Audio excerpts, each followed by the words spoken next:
নমস্কার বন্ধুরা, আমার সবুজ ভিলা ইউটিউব চ্যানেলে আপনাদের আবারও একবার স্বাগত জানাই। বাঙালি রান্নাঘরে শাকের কোনো কমতি নেই। পালং শাক, কলমির শাক, লাল শাক, পুঁই শাক, কচু শাক, সর্ষে শাক, পাট শাক, কোনটা ছেড়ে কোনটা খাবেন।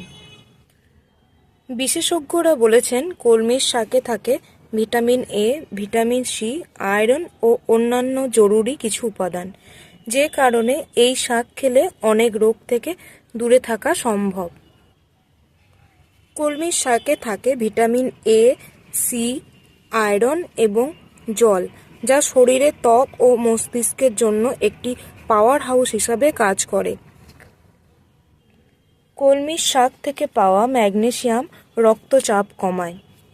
দেখুন, আমরা ছাদ বাগানে এরকম কলমির শাক লাগিয়েছি। আপনারাও বাড়িতে এভাবে কলমির শাক লাগান এবং নিরাপদে সেবন করুন।